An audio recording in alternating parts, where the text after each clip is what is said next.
So photographing people using your flash and studio lighting.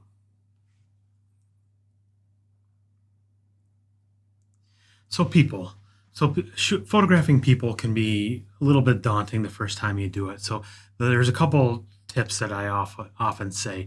The first and foremost thing, you have to pre-plan. And when I'm talking about pre-planning, I'm talking about thinking about the background, thinking about your settings or setting.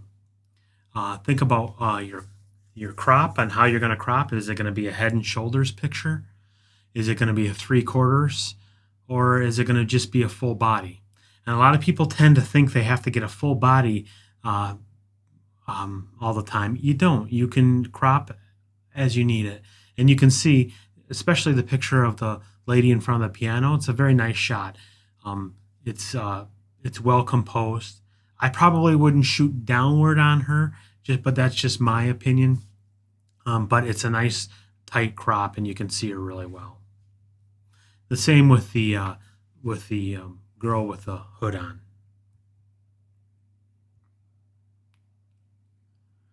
So it's best to use a medium to short to medium telephoto lens for a portrait. We said this before when we were talking about lenses. The best for 35 millimeters, anywhere from 85 to 100 millimeter. For a DSLR that's a crop sensor DSLR, you're probably talking a 50 to 75 millimeter lens. Now, if you don't have an SLR crop sensor or full frame, like a 35 millimeter one, you can just look through the camera and zoom in until the image is slightly magnified more than your eyes view. So just zoom in, look at the image, then look at the person, look at the image, just kind of just compare the two. So if you have a little bit more magnification, that's what you're looking for, because it gets the face not to be real thin, the nose not to be pulled out, or the face to be smashed and flattened and make someone look like they've gained 20 pounds. They always say on TV that people look like they've gained 20 pounds. There's a couple reasons for that. First and foremost, TV lighting tends to be very flat, not a very shadow, not a lot of shadows. And the other thing is they tend to use very longer lenses, and then they shoot from farther back. It centers and makes the subject stand out from the background a little better, but the drawback is, again, it flattens, makes the person look like they gained some weight. So eyes are the most important aspect of a portrait, and you want to make sure you shoot those eyes. And if your subject is fidgeting, give them something to hold on to. When I'm lecturing in class, I tend to be holding on to a mouse clicker. It's kind of like a security blanket. I fidget less when I'm holding on to stuff. And people tend to feel a little bit more natural.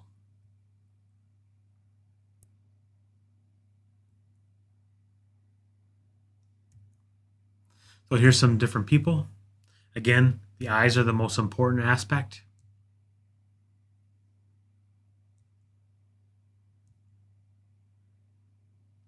And here's angled, just angled a little bit differently, but you can definitely see still the eyes are real important. And more eyes. It's non-traditional portrait. And here's some more eye contact. Just different. And sports. This was shot by a college student at Central, obviously.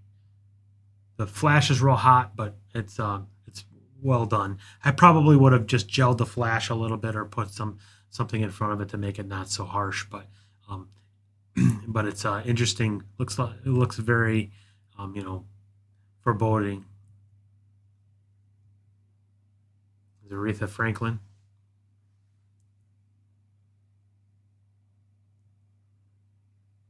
So shooting in groups. So groups can feed off each other. Sometimes they can. It works really well for each other, for for them. And here's a group of three. Even though the third is so far down, it's hard to see her, and she's a little bit out of focus. But you want to shoot a lot of images. And the reason why you want to shoot a lot of images is because a lot of times people blink. Every time you add a person, it's another variable that you can't really control very well. So just shoot a lot. When I'm shooting weddings, I probably shoot 3, 4, 5, 6 pictures of each group just to make sure that somebody isn't blinking. Now, the other thing is, if you're shooting people in pairs or a group of people, if you have control over it, odd numbers tend to be more visually appealing, like 3s, 5s, 7s, 9s, 11s, 13s, 15s, 17s. And the reason that is just because that whole non-symmetrical thing with art. Also, and especially in very large groups, it's nicer to put one extra person in the background so they stagger and they hold the group a little better as opposed to a shorter line in the front.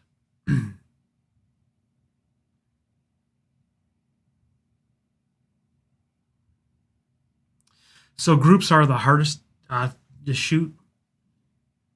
You have to prepare. And what I'm going to prepare is you got to make sure your camera's on, obviously. You have charged batteries. Make sure everybody you want in the shot knows you want them a few minutes ahead of time, especially with weddings.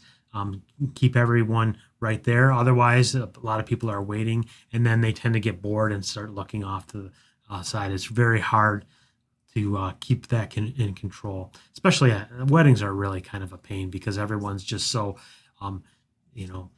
happy, and they tend to be a little bit more nervous. So think ahead how you'll pose people, how you're going to frame the shot,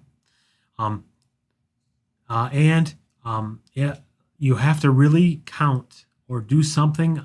That you'll see everybody's head and that no one is hiding behind anybody else, because there's always one person that kind of spoils the group and is always hiding because they think it's funny. Well, the problem is there won't be in the photo. So 20 years down the road, when they go to look at that photo, there's no proof that they're there. So what I tend to do is I tend to count heads so that I visually look at everybody's face so that I can see. If I can't see them through the camera, obviously they won't be able to be photographed. Also, if they can't, I also usually say make sure you can see the camera, because if you can't see the camera can't see you. So people, that covers camera, people, and then the poses, and then location. You want to sometimes scout out a location if you can.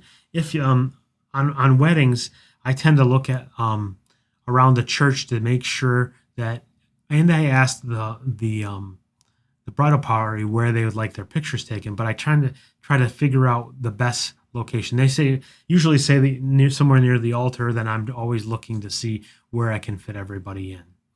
So you want to scope out the location your shot beforehand if you can, and then give the location, give it context to the group, or shoot the group in their environment as possible. So the environment should give some kind of context. Obviously, a wedding is going to be a church. Also, look for distractions.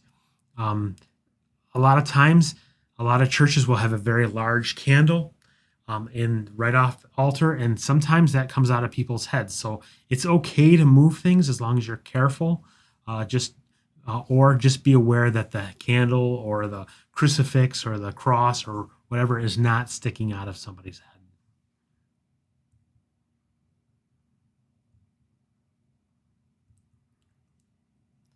So take multiple shots. Lens selection, facial expressions, and angles. So there's a couple things wrong with this picture. It's nicely posed and everything, but the photographer used a very wide angle lens, and you can see that where this guy is really small and this guy is very large, and you can see how it distorts here and makes this arm really big, where this guy's glove is huge because, again, it's getting closer to the camera and he's got his leg out front, so it's a very wide angle. Wide angles are fine as long as the group is pretty much parallel to your focal plane, so you don't get a lot of that wide angle distortion.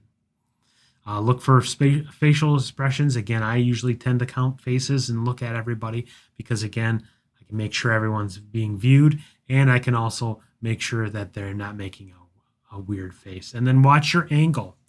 Now, we talked about this in the very second week of class, or I talked about it, I should say, and you listened, hopefully.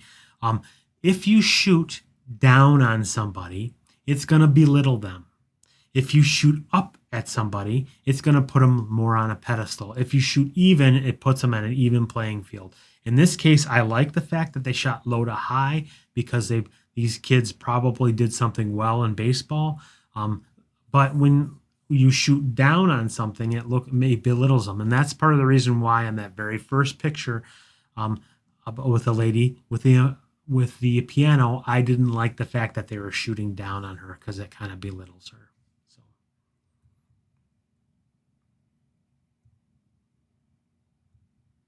So get close, and that's a real key with groups. Now, when I mean close, it doesn't have to be you physically close. You just have to zoom in close. So groups are better if you use a normal lens as opposed to a wide angle lens, and you can step back. If you have the working distance, put a longer lens on and step back and shoot the group because everybody will look very similar. This example, they use a slight wide angle. This lady is a lot bigger than this guy and a lot bigger than this guy. And hopefully she's important, and that's why she's up front, and that's why she's a little bit bigger. Don't be afraid to pose the group. This is a non-traditional group shot. Looks great. I've done basketball this way. I usually put a point guard in front because they're smaller, and then everybody else kind of fades off. Because the point guard is smaller, the body sizes tend to stay pretty much similar size. And timing your shot. Pick your moment carefully. The best time is at the beginning of an event because sometimes when you ask to do it afterwards, people have wandered off, you miss people, they tend to be tired, they just want to leave. The photo is really not the priority. So the best time is usually at the beginning of event. Also, if your event has alcohol, people tend to drink and they tend to care less. They can't tend to do stupid things. It's best to get the pictures done right away. And a couple of notes about posing the group. So if the event is centered around one or two people, make them central. The taller people should be in the back, shorter people on the sides. Make sure the photo is not too deep, because if it's too deep, you'll get focus issues where maybe the person in the front may be in focus and the person in the back may be slightly soft. Also, if you're using a flash, the people in the back tend to get darker. So just be aware of that. You don't want your group to be 3, 4, 5 deep. And then also, I always ask people to raise their head a little bit because it does a couple things. It brings your face and makes it more detailed so you can see the face well as opposed to looking like this. And it also makes people look a little bit more, happy or proud.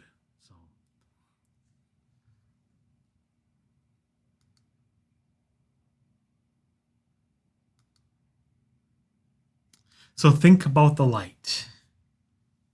So shoot if you're shooting outside, you want to shoot with the sun at about a 45-degree angle to your back. That gives depth and with little squinting.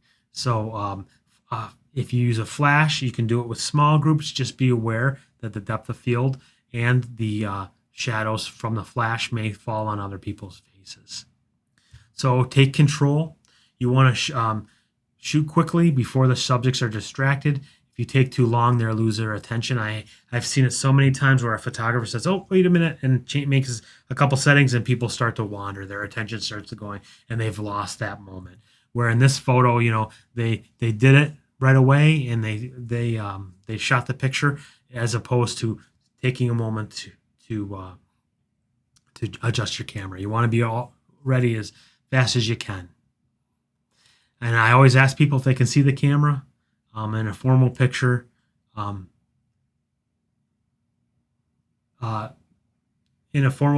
always shoot one formal one first, and then if I read the environment and they might want to do a funny picture, I allow the funny picture second. But I always do the formal one first. So, and then you can also use a tripod. Tripod communicates that you're serious about what you're doing, and it helps you grab their attention. It allows you to have a little bit more freedom when you're creating and posing your subjects because the camera is right there.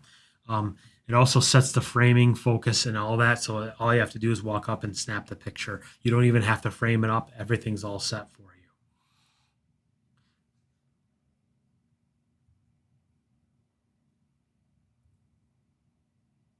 And use an assistant. When shooting, when you're shooting, it's very easy to overlook details that another set of eyes might have seen. When I shoot weddings on my own, it makes me a lot nervous, quite a bit nervous. But usually, I'll take my wife, and she may see something, like especially women's hair or their dresses that I may not see.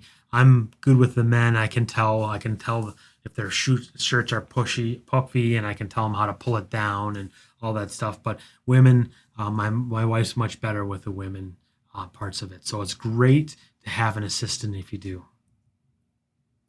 And here you can see there's a ton of assistants, obviously. They're doing a shot underwater. You have lights and everything else, and that's all these. It's just not able to do what you can do if you don't have an assistant. So the other thing is smile. You may not want to be there. You may not like what you're doing at the time, but if you convey that, people are going to feel that. So I always try to smile and be professional. You get a better result when you smile, and you get a better result when you joke around with people than if you're very serious. So be pleasant. You catch more flies with honey than you do with vinegar. So just smile, and people will feel that.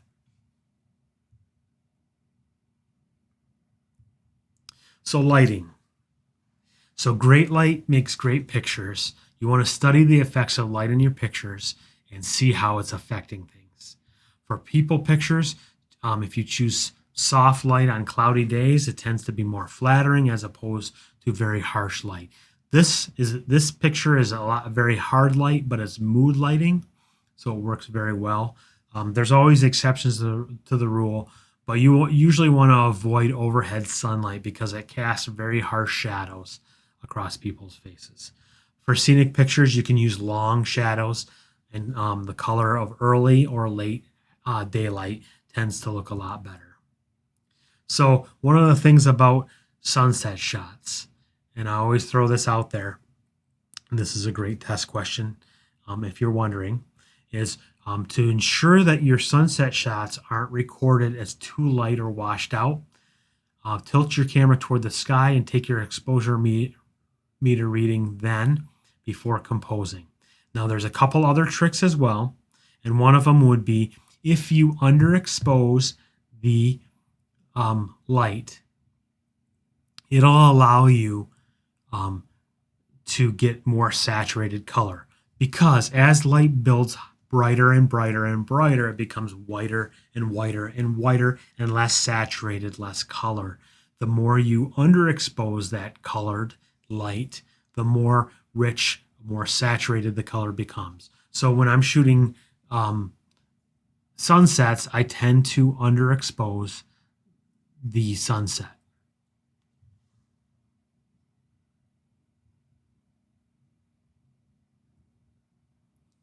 So hardness of bright sunlight, it creates hard, dark, and clearly defined shadows. And like in this case here, the shadows are very defined. It hides the face.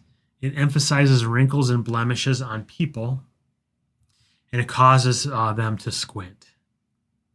So light from an overcast or north window tends to be soft and creates soft shadows. Now, north window light is perfect in the northern hemisphere. If you say you were living in Brazil, I would say a south window light, because again, the light will never come through the north, or in that case, the south. It'll never be very direct sunlight because the sun never goes past that peak to come through a north window. It always comes through. In our case, it comes through a south window or an east or west window. But north windows are very soft lighting. And here's a case, the same scene, nice soft lighting. It changes the whole scene completely.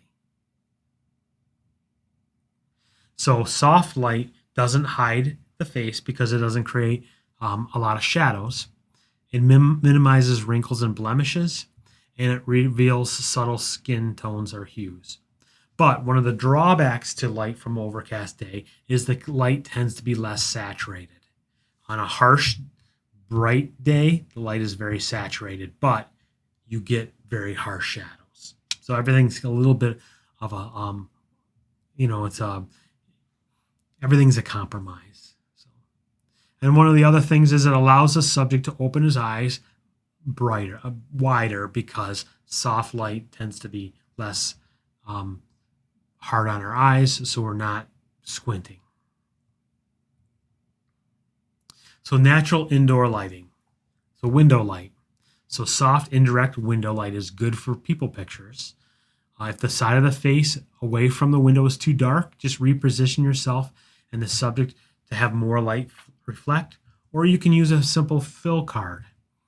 A white piece of paper will bounce the light from the window back into the dark side of the subject. Now, when I say white, is if you use yellow, the light becomes yellow off the card. It reflects yellow. If you use blue, it reflect blue. If it's green. So you want to use a white card if possible. Since dim window light may force the camera to use a slower shutter, just use a tripod if you have to. So artificial lights. Ceiling lights or table lights don't often provide attractive lighting because they tend to be very yellow. I have a lamp here, and it's very yellow compared to the rest of the light. So if you must use them, hold the camera steady and use a tripod. And you have to color correct for that particular type of light. You have to white balance. And here's a nice window light with a fill card. So if the subject is very bright on this side, you have a fill card right next to you. You bounce the light right into the face. When you put a card there, you'll definitely see how much brighter it gets. You can physically see it in your camera. It'll make a big difference in your camera. So next we'll talk about flash quickly. So on-camera flash is great for snapshots of people, but is not great for portraits. For portraits, if you use window light, tends to be a lot cheaper, a lot easier to do. You can see the result right away. But if you have to use a flash, here's some tips. So you want to position your subject within the flash range of your camera. Usually, if it's a point-and-shoot camera, you're only talking 4 to 10 feet at the most. If you have a big flash on a DSLR or something like that, you'll have a lot more range and more flexibility. But again, a point-and-shoot camera, you're not going to get a lot. Same with a prosumer camera. You just don't have a lot on the pop-up flash. Also, if you have an SLR that has a pop-up flash, that pop-up flash probably is not going to be very, very strong as well. But once you put a flash unit on it, you'll definitely get. So this is what I mean by a pop-up flash. So here is a camera here.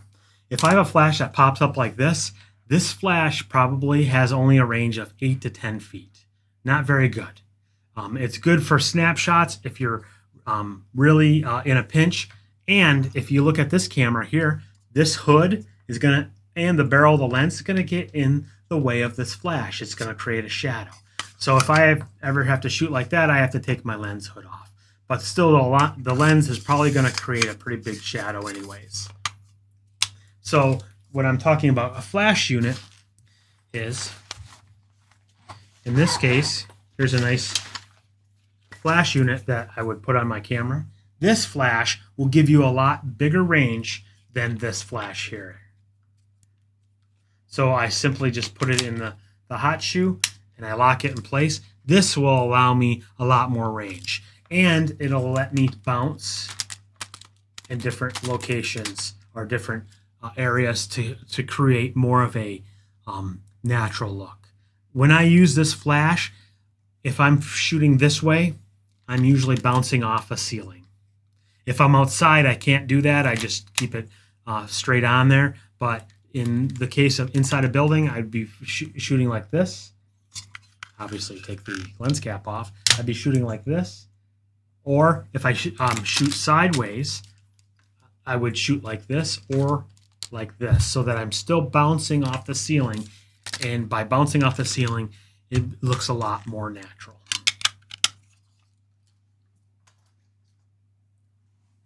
So when you're photographing a group, make sure all your subjects are about the same distance from the flash, because the flash, the inverse square rule is in effect. So for every foot that it goes out, it has to spread this way and this way, so it's squared. So you're definitely losing a lot of flash power for every foot you move out there. It's spreading a lot, so you lose, and subjects get very dark very quickly.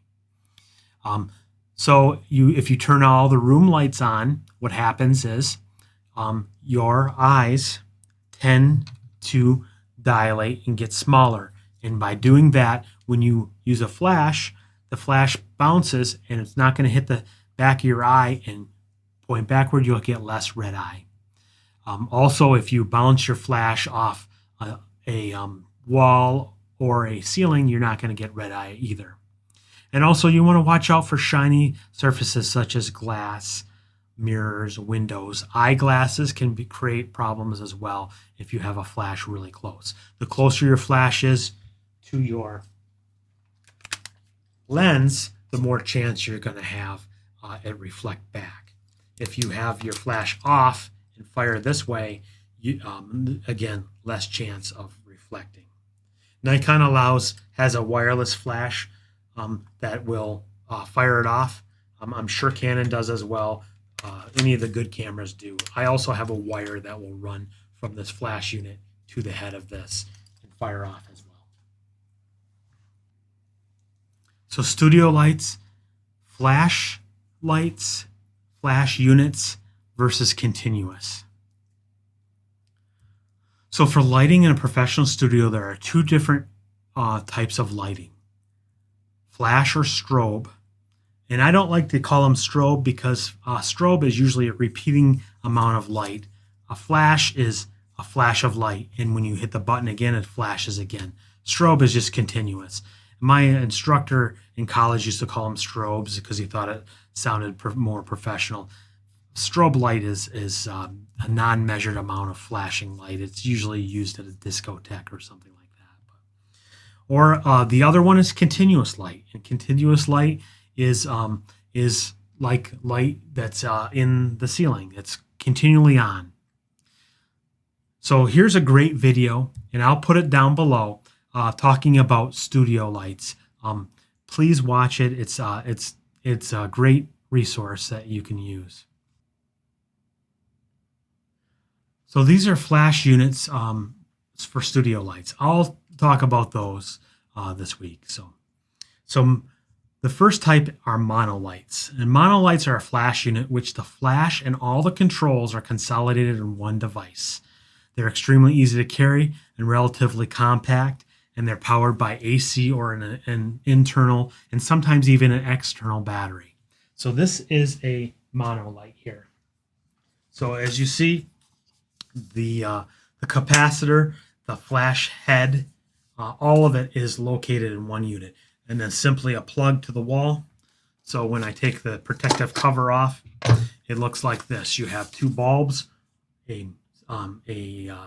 bulb is the modeling light, and this bulb is the flash. So when I turn it on, looks like this. This is simply a modeling light. It'll tell you where the light is actually falling, and you can see it's pretty yellow compared to the rest of the light. And then this here is the actual flash bulb. So if I fire it off, notice I closed my eyes.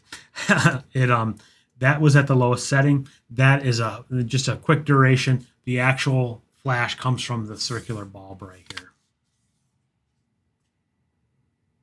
So normally there's a reflector on here, so it doesn't. It's very directional. Otherwise, the light is looks like this. So the reflector reflects the light in one direction.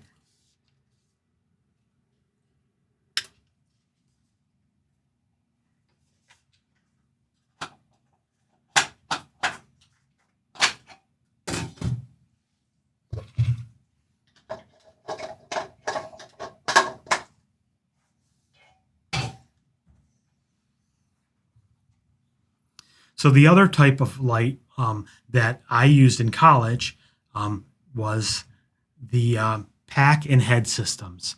So they're flash units that consist of two components, a generator or pack or a capacitor, and then a lamp or head. So the head is small. It's only usually about this big. And it simply takes a huge thick cable and plugs into the unit on the floor. And most units usually control about 3 lights. So they're set on the floor or they're on a little wheels. The ones we had were on wheels. And you can control the power of each light based on that unit.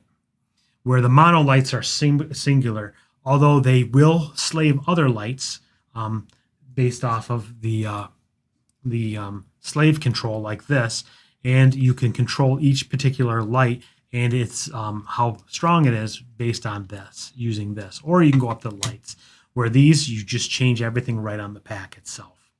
They tend to be a lot more powerful and they weigh a lot more and they're less portable.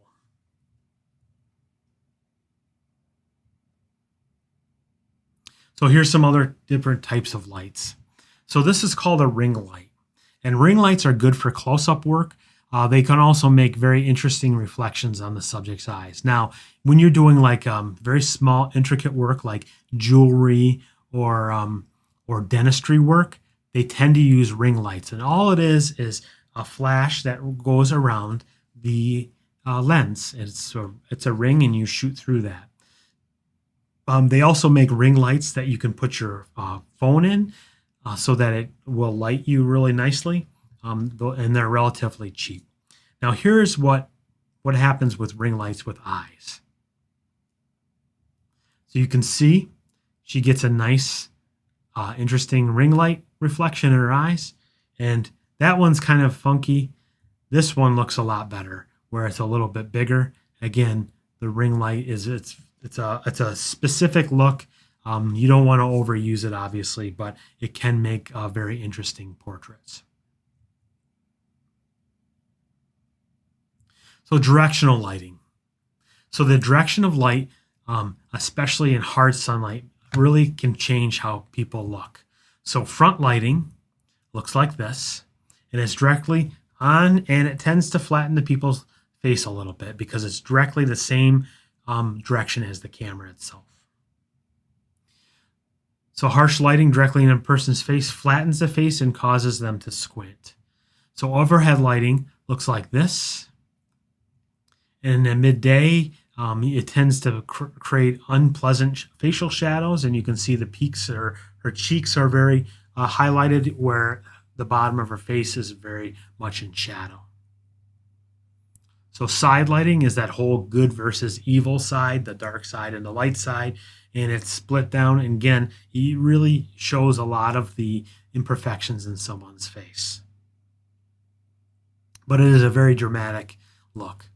And then backlighting. And backlighting, when it's done well, it's really good quality light. But the problem is the light in the back tends to get the background tends to get very white because it gets overexposed. This quality of light on her face itself is really good, but it's hard to do well. And you'll get a nice ridge of light on the edge of her hair, which would be good. But if the source of light is too direct, you'll get lens flare on your lens.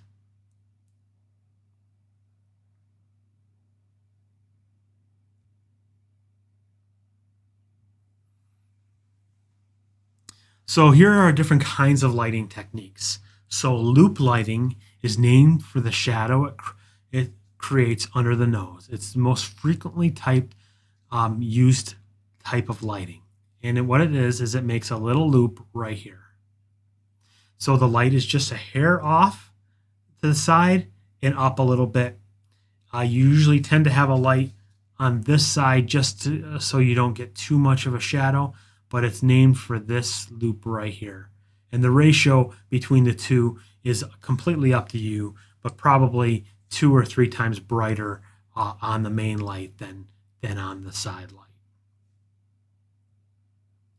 So butterfly lighting is named for the shadow that it creates under the nose. And here it looks like a little butterfly, 2 wings here, and the body here. And that's also called Paramount lighting. It's very popular in the 1930s. One of my best friends, who was my best man in my wedding, loved this type of lighting. And he was a photographer as well. And he did a portrait of me right before I got married with my tux on with this type of lighting. But it's very straight up, off to the side slightly, but then it's high, so it creates that little bit of shadow. It also makes the cheek lines really nice if you have high cheekbones. So Rembrandt lighting. Rembrandt lighting is obviously named after Rembrandt, the Dutch painter. It's similar to loop lighting, but the lighting is higher and a little bit further back. The shadows become longer, so no longer is the shadow here, it's become longer and touches the shadow of the cheek. So it's you have a little bit of a peak here, and you have a peak that goes this way. So it tends to be a little bit higher and a little bit farther back. And then good old split lighting, that's the same as that lighting that I just showed before. Again, half the face is lit while the other half is not. And you still can light the dark side if you want, just have to make sure that it's a lot lighter or a lot less bright than your main side. So short or broad lighting. So short or broad lighting can be confused. The side of the face that's closest to you is the broad side because you see more of it. The one that's farthest from you is the short side. So in broadside lighting, the lighting is going to hit the broad side of the face. So this is broadside lighting, and this is short side lighting because this is the short side of the face, and this side is lit. So that means the side away from you is the brighter side.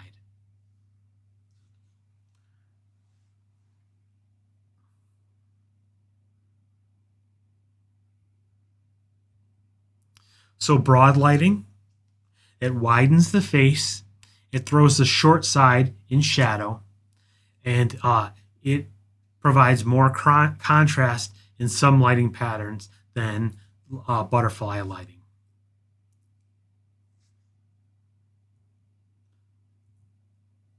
So short lighting tends to narrow the face. It throws the broad side in shadow. It provides heavy contrast and is ideal for low-key images. It's useful when you're trying to create images with a lot of depth. And it's used to hide imperfections. So if you have a lot of imperfections, you would want to use more short lighting.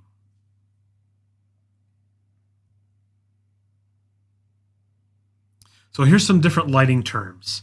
So key light. The key light is the main light in which you are shaping your subject. It'll usually be the brightest and most prominent light in your scene. So in this case here, your key light is coming from this side. In this case, your key light is coming from this side.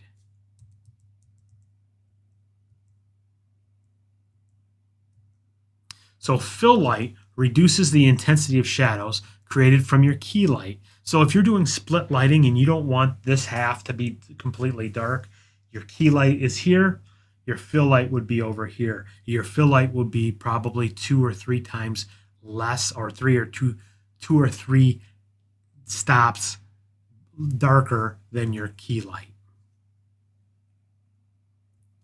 And then your rim light or your backlight lights the subject from behind, and it helps separate them from the background. So especially if you have dark hair on a dark background, you definitely want a rim light or a backlight because it creates a very sliver of light. And the backlight or rim light tends to be brighter than the key light, only to get that shadow, that nice shine along the edge of your subject.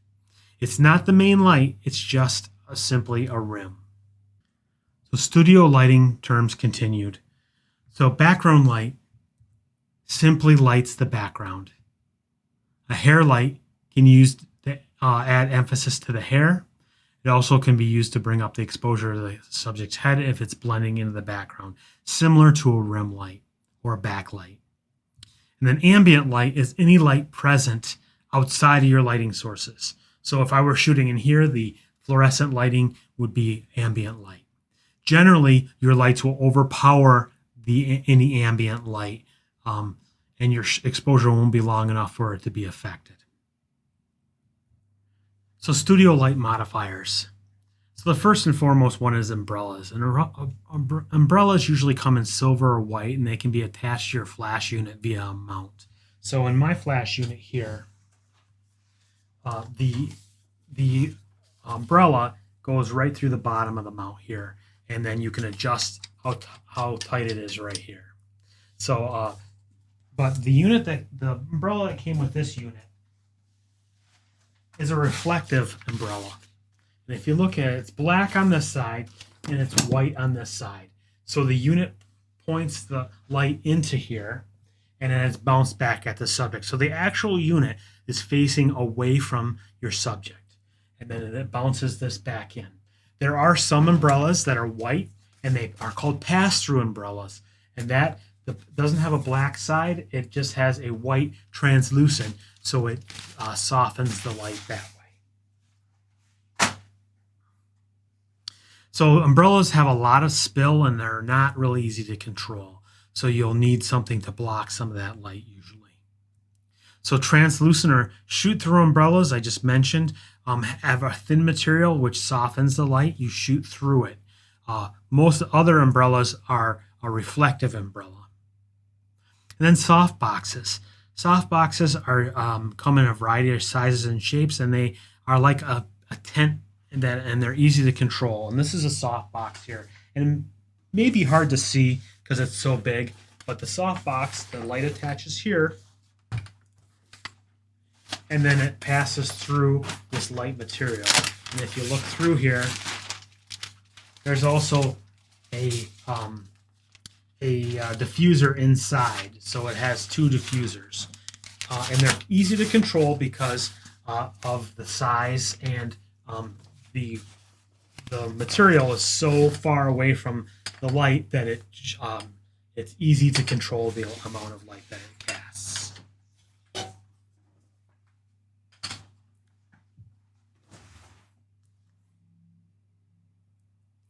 So strip boxes are soft boxes. They're just really long and narrow, and they're great for lighting real long and narrow beams of light. They're good for lighting a subject from behind for a rim light or something similar to that. An octabox is an octagon shape. It looks more like the shape of an umbrella, but it has the translucent material. And again, it's great for portraits. It makes a very octagon looking highlight in people's eyes.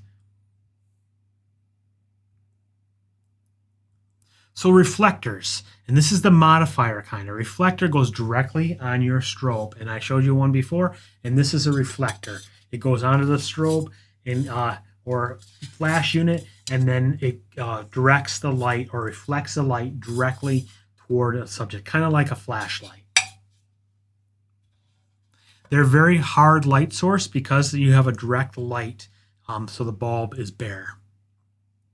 A snoot is a snoot that goes on your light. It makes the beam narrow, and this is a snoot. So the snoot goes onto the light and creates a very small amount of light, and then it's very directional. Now this snoot actually has a honeycomb pattern that goes over this, and the reason why it's blue like that is because it holds the cap on better. And then you have even more direct light because the honeycomb pattern creates a even more direct light source. And this is great for lighting in a specific area that you don't want a lot of spill, like if you're pointing into something dark. They're good for hair lights and background lights as well. And you can use that snoot to make it hit just ahead. And because the snoot is nice, it's very directional, and you don't have to worry about the light hitting your camera because it has a very large, long reflector that snoots it down to nothing. Yes, I use the word snoot as an adjective. And in barn doors, are fitted onto onto a light, and then you close them, and you can control how much light is being spilt out. And barn doors I have them for my continuous lights, but not any for my actual strobe or flash units. They're great for really controlling it, and if you only want part of your image, have light in the other part not to. And a beauty dish. And a beauty dish is a large reflector with a diffuser in the front, and it's great for beauty photography as well as portraiture and fashion. It's a little bit harsher than, say, a umbrella or a softbox, but it spreads the light out really well. It makes for beautiful light, hence the word beauty dish. So grids and honeycombs, and here is a honeycomb. You can pop it out. It looks like this. It simply looks like a honeycomb from a beehive. That will modify your light and make it a narrower beam. And they make bigger ones and smaller ones. Some even fit right inside your reflector that go right in, pop right inside there.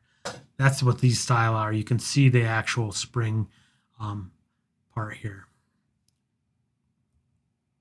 A gobo is placed in front of a light source, and it changes the shape of the light. It's can be as simple as just narrowing the beam, or it can create a pattern. So if you have something that changes the shape, like if you put a Venetian blind in front of it and the light then has slots, that is a gobo. And colored gels are just simply colored gels, and I have a pack of them here. And you can see here, this is a yellow one and a red one. They're just simply colored packs. You put them over your light. In this case, these are for the snoot, and it changes the color of the light so you get any kind of color that you want.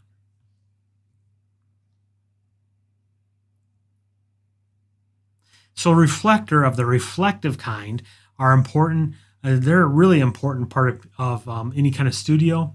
And if you look here, here's a very large reflector. They're great. I use them as a fill card all the time. My mother, when I was in high school, I did a lot of studio stuff. So my mother took a hula hoop and sewed a white piece of cloth around it so that it would act as a reflector. And because then I could use the hula hoop / reflector to help with the light source. In this case, this has a stand where you direct it. It's very useful piece of equipment. If you have a studio, you'll have to have reflectors. When we were in when I worked at the Times Herald, we had 1-inch thick foam core, which is really thick and it was indestructible. It was there for many, many years. It was a white side, and we could put it wherever we needed to either use it as a reflector or a blocker. So a diffuser or scrim is just a piece of translucent material that you place in front of your light source that diffuses. It's similar to a gobo, but it usually diffuses the light more instead of just actually changing the light. It's great. Inside the softbox was a diffuser. It's just simply a thin piece of white material. And then flags. Flags are used to block or flag the light from falling. The barn door sides are flags. Flags usually are black and a real thick material, so the light won't go through it. So if you have a lot of light spillage from, say, an umbrella, you can use flags to direct it. And we use that large piece of foam core at the Times Herald to be a flag or a reflector, because reflectors can work just as well as a flag if the material is thick enough. So here's an example. So I think I've used this picture in the past, but your main light or your key light is here. You have a fill light slightly here. Then you have a rim light, and you can see the highlights of the rim light here and on the side of our face. And that is how this particular picture was shot.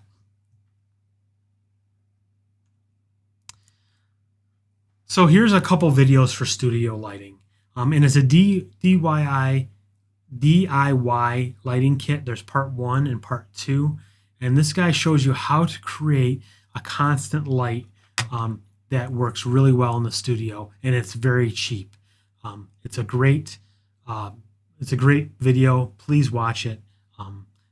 If you're thinking about doing any kind of studio lighting, it's a great resource. Here is a studio lighting simulator. So if you click on this link, and I will add this link as well to the module, you will see that you can click on it and then you can add lights to the subject, and you can see how the lights affect and light the subject. It's a really great lighting simulator. So I hope you enjoyed the lecture. I hope to talk to you soon, and good luck. Talk to you later.